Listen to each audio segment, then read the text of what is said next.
आज की क्लास में हम बात करेंगे कर्वेचर्स के ऊपर और मेनली तौर पर इस टॉपिक्स में हम सबसे पहले डिफिनेशंस पर बात करेंगे कि आखिर कर्वेचर्स की डिफिनेशंस क्या कहती है। इसके बाद हम इसके कुछ सब टॉपिक्स पर डिस्कस करेंगे जैसे radius of curvature, centre of curvature, code of curvature या हम सर्कल ऑफ कर्वेचर्स किसे कहते हैं, इस पर हम चर्चा करेंगे। बेसिकली तौर पर डिफिनेशंस जितना इंपॉर्टेंट है उसके थ्रू हम एग्जाम्पल्स को समझते हैं और खास बात करके इससे पूछे जाने वाले क्वेश्चंस की टाइप पर भी हम आपके सामने डिस्कस करके बता देंगे। तो फिलहाल हम शुरुआत करते हैं कर्वेचर्स के डिफिनेशंस को क्लियर करने के ऊपर। लेकिन जब हम डिफिनेशंस को क्लियर करना हम चाह रहे हैं उससे ज़्यादा बेनिफिशियल ये है कि हम इसकी मैथमेटिकली जो अंडरस्टैंडिंग है वो पहले बिल्ड कर ले थ्रू द फिगर और बाकी सारी चीज़ों से, ताकि जब हम डिफिनेशंस पर आए तो वो ज़्यादा हमें बेटर अंडरस्टैंडिंग दे। और अगर हम मैथमेटिकली क्वेश्चंस को बना रहे हैं तो एक अंडरस्टैंडिंग आ जाए विदाउट डिफिनेशंस कि हाँ ठीक है कर्वेचर्स के क्वेश्चंस को हम ऐसे अटेम्प्ट कर सकते हैं और इसकी ओरिजिनलिटी मीनिंग ये है। तो कर्वेचर की अगर हम मैथमेटिकली अगर यहाँ पर बात करे जाए तो कर्वेचर का बेसिकली मैथमेटिकल मीनिंग होता है बेंड, या हम इसे बेंडिंग के नाम से भी जान सकते हैं। बेंडिंग यानी कि मुड़ा हुआ। आप देखते हैं कि रोड आपके पास मुड़ा हुआ रहता है, ठीक है, तार को आप मोड़ते हो, कई बार आप अपने हाथ को भी मोड़ते हो। तो वो पता करना कि आखिर रोड कितना मुड़ा हुआ है, तार कितना मुड़ा हुआ है। अगर आप बाहुबली हो तो रड को ऐसे मोड़ दोगे तो आखिर रड कितना मुड़ा हुआ है, इस बात का पता करने के लिए बेसिकली तौर पर हम मैथमेटिकली कर्वेचर्स को पढ़ते हैं। क्लियर है? यानी अगर कोई पूछे कि कर्वेचर क्या है, दैट मीन्स बेंडिंग। जैसे ये कर्व आप देख रहे हैं, ये कर्व भी आपके पास बेंड हुआ है, ये कर्व को भी देखो तो ये कर्व हमारा बेंड होकर के आया है। क्लियर है इतनी बात? अब देख सकते हैं कि अगर इस पी पॉइंट की बात किया जाए तो ये पी पॉइंट ज्यादा बेंडिंग है। अगर हम क्यू पॉइंट की बात करा जाए तो क्यू पॉइंट थोड़ा कम बेंडिंग हमें देखने को मिल रही है। ठीक है, अब इसी बात का पता हम लोग कैसे करते हैं कि कहां पर वो ज्यादा मुड़ा है, कहां पर वो कम मुड़ा है। इसके लिए हम इसके कुछ सब टॉपिक्स जैसे radius of curvature, centre of curvature, code of curvature और सर्कल ऑफ कर्वेचर पर चर्चाएं करते हैं। ठीक है, तो हम सबसे पहले डिफिनेशंस दे देते हैं अब आपके सामने कर्वेचर का, कि कर्वेचर का बेसिकली तौर पर क्या डिफिनेशंस निकल करके आती है। तो कर्वेचर की बेसिकली डिफिनेशंस ये निकल करके आती है, the tendency to the bending of the curve is called है कर्वेचर। मेनली तौर पर हम ये डिफिनेशन दे करके आते हैं। खैर इसकी जरूरत है भी नहीं, हम आपके सामने लिखा नहीं रहे, जिसकी जरूरत पड़ेगी वो हम आपके सामने शेयर कर देंगे। अब इसके बाद हम लोग जो बात कर लेते हैं वो है सर्कल ऑफ कर्वेचर्स के ऊपर, फिर इसमें रेडियस बात करेंगे, centre and code of curvatures के ऊपर। बेसिकली तौर पर सर्कल ऑफ कर्वेचर्स क्या होती है वो हम थोड़ा सा समझने की कोशिश करते हैं। तो हम क्या करते हैं, मान लेते हैं किसी पॉइंट P है तो उस पॉइंट पर हम लोग मान लेते हैं एक ऊपर का और एक नीचे का पॉइंट ले लेते हैं। मान लेते हैं ये पॉइंट R है और ये पॉइंट हमारा Q है। तो बेसिकली तौर पर हम एक बात समझ करके चलते हैं कि अगर हमारे पास कोई 3 पॉइंट है तो उस 3 पॉइंट से सिंपल और सिंपल एक ही सर्कल हमारा पास होकर के आता है। अगर कोई पूछे भी आपसे कि बताओ अगर हमारे पास 3 पॉइंट है तो उसे कितना सर्कल पास हो सकता है, तो आप उसे मैथमेटिकली ये बताएंगे कि उसे सिंपल और सिंपल एक ही सर्कल पास होकर के आता है। तो हम क्या करते हैं कि अगर हमारे पास ये 3 पॉइंट है तो उससे हमारा एक ही सर्कल बनेगा, ये वाला सर्कल है ना। बेसिकली तौर पर हमारे पास ये एक सर्कल बन करके आएगा। ठीक है, जैसे अगर ये पॉइंट की अगर हम बात करें क्यू की, अगर मान लेते हैं एक पॉइंट यहां ले लेते हैं, एक पॉइंट यहां ले लेते हैं, तो ये हमारा एम हो जाएगा और ये हमारा एन हो जाएगा। तो इससे जो हमारा सर्कल बनेगा वो थोड़ा सा बड़ा बन करके आएगा, क्योंकि ये थोड़ा सा हमारा कम बेंडिंग है। ये आप बात को समझ करके चल सकते हैं। तो बेसिकली तौर पर हमने देखा कि हमारा पास जो भी पॉइंट था उसके आसपास का 2 पॉइंट ले लिया और उससे हमने सर्कल ड्रॉ कर लिया। तो ये जो सर्कल बनता है इसी को हम बोलते हैं सर्कल ऑफ कर्वेचर। बेसिकली तौर पर हम ये समझ करके चलते हैं। धीरे धीरे क्या होता है कि ये आर जो पॉइंट है वो धीरे धीरे पी की तरफ जाता है और क्यू भी धीरे धीरे पी की तरफ हमारे पास ये पॉइंट वहां पर जाता है। ठीक है, इतनी बात आपने समझ लिया। अब होता क्या है कि यहाँ पर जब ये सर्कल का हम अगर सेंटर बना रहे हैं, ये वाला सेंटर, इसी को हम बोलते हैं सेंटर ऑफ द कर्वेचर। ये जो सेंटर बनता है सर्कल का उसी को हम बोलते हैं क्या है, सेंटर ऑफ कर्वेचर। अच्छा, ये जो हमारा रेडियस बनता है, ये वाला जो रेडियस है उसको हम बोलते हैं जनरली रेडियस ऑफ कर्वेचर। और इस रेडियस ऑफ कर्वेचर को हम डिनोट किससे करते हैं, तो रेडियस ऑफ कर्वेचर को हम लोग यहाँ पर बेसिकली मैथ के दुनिया में डिनोट कर सकते हैं रो से। रेडियस ऑफ कर्वेचर को रो से डिनोट किया जाता है। इतनी बातें आपने समझ लिया। अब बात करते हैं कॉर्ड ऑफ कर्वेचर की। तो कॉर्ड ऑफ कर्वेचर्स क्या होती है कि जब हम आर और क्यू को पॉइंट को ऐसे डायरेक्टली यहां से मिलाते हैं तो हम इसे कहते हैं कॉर्ड ऑफ कर्वेचर है। ठीक है, इतनी बात आपने समझ लिया। तो हमने अभी तक वो सारे पॉइंट क्लियर कर लिए। पहला circle of curvature, centre of curvature, फिर रेडियस ऑफ कर्वेचर, फिर कॉर्ड ऑफ कर्वेचर हमने डिस्कस करके आपको बता दिया। फिर से एक बार एक्सप्लेन कर देते हैं कि हमारे पास कोई पॉइंट P था, उसके ऊपर एक पॉइंट, एक नीचे पॉइंट हमने कंसीडर कर लिया उस कर्व में। अब हम जानते हैं कि किसी भी 3 पॉइंट से सिंपल एक ही सर्कल पास होता है, तो जो भी सर्कल हमारा बना करके आएगा वो हमारा सर्कल ऑफ कर्वेचर होगा। ठीक है, इसी सर्कल का जो सेंटर होगा वो हमारा सेंटर ऑफ कर्वेचर बनाएगा।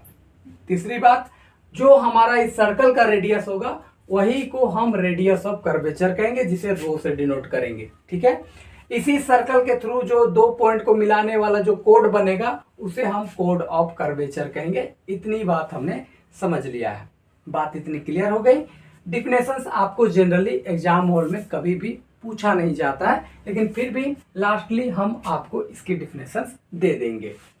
अब जो मेनली जो हमारे पास इस कर्वेचर को पढ़ना होता है और जो बेसिकली तौर पर आपसे क्वेश्चन पूछा जाता है, वो ना तो आपको सेंटर ऑफ कर्वेचर पूछा जाएगा, मेनली तौर पर क्वेश्चंस होते हैं, बट एग्जाम हॉल में आपको code of curvature, circle of curvature, centre of curvature, इनसे क्वेश्चन कम पूछते हुए वो सबसे ज्यादा प्रेफरेंस लिया जाता है रेडियस ऑफ कर्वेचर के ऊपर। ठीक है, क्यों पूछा जाता है इस पर भी हम लोग चर्चा करेंगे, लेकिन सबसे ज्यादा वो क्वेश्चन पूछता है रेडियस ऑफ कर्वेचर पर, जिसमें रेडियस ऑफ कर्वेचर के क्वेश्चंस में वो अलग अलग टाइप के क्वेश्चंस पूछे जाते हैं, जैसे cartesians radius of curvature, intrinsic equations of curvature, parabolic equations of radius of curvature, इस टाइप के क्वेश्चन पूछे जाते हैं। खैर, हम जब क्वेश्चंस पर आएंगे तो उसकी विस्तारिता और बाकी सारी चीजें हम आपके साथ शेयर कर रहे होंगे, बट अगर आप इंटरेस्टेड है तो कमेंट कर सकते हैं। अदरवाइज आज तो हम लोग मोटा मोटी ऊपर इसकी सारांश पर बात कर रहे हैं। अब बात करते हैं रेडियस ऑफ कर्वेचर का और कर्वेचर का। इसका बहुत बड़ा योगदान है। यही दोनों है जो डिसाइड करता है कि भैया कितना ज्यादा बेंडिंग है। कहीं पर देख रहे हैं कि वहां पर कम बेंडिंग है और कहीं पर आप देख रहे हैं कि बहुत ज्यादा बेंडिंग है, तो इसका डिसीजन हम लोग कैसे पता करते हैं, तो उसके लिए हमें रेडियस ऑफ कर्वेचर का सहारा लेना पड़ता है।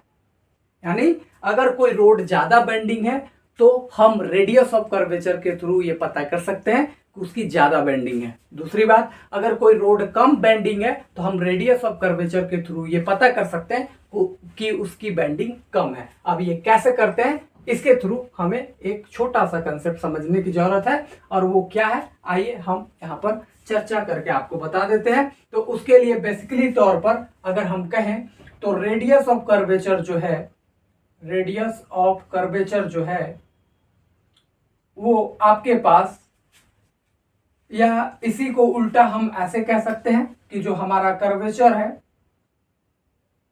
ठीक है, वो इन्वर्सली प्रोपोर्शनल होता है वो हमारा रेडियस ऑफ कर्वेचर का।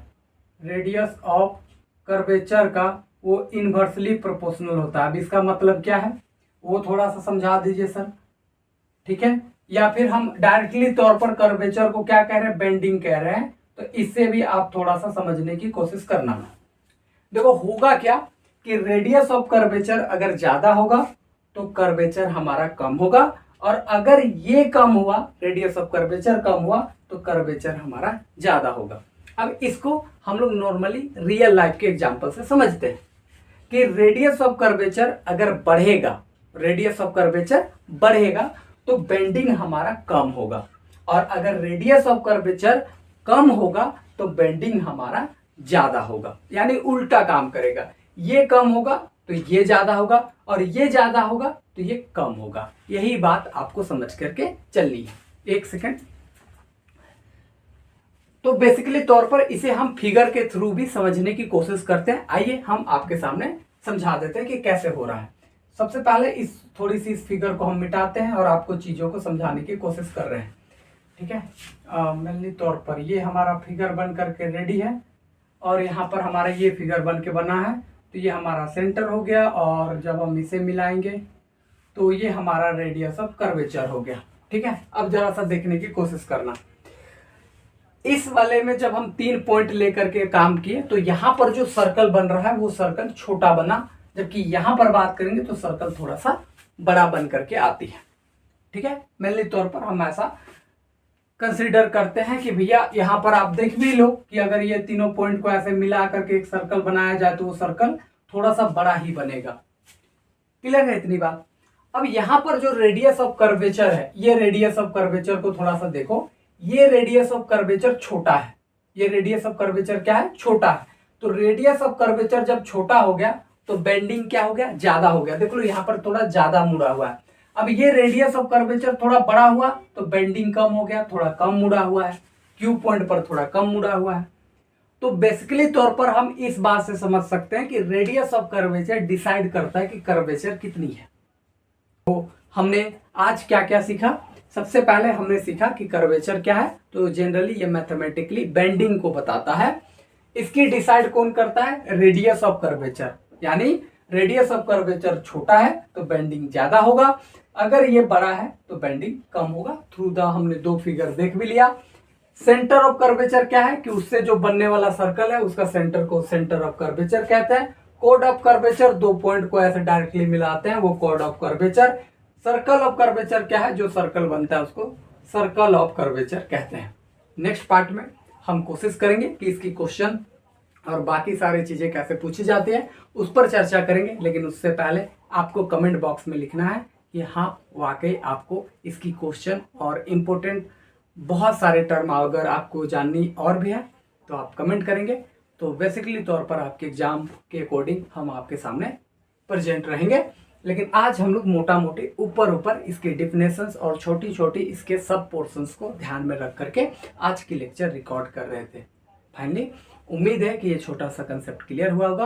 अगर आपको ये वीडियो पसंद आया रहा होगा तो प्लीज लाइक कर दें, दोस्तों के साथ शेयर कर दें, क्योंकि आप करोगे नहीं लेकिन फाइनली कमेंट कर दें कि आपको ये कैसा लगा।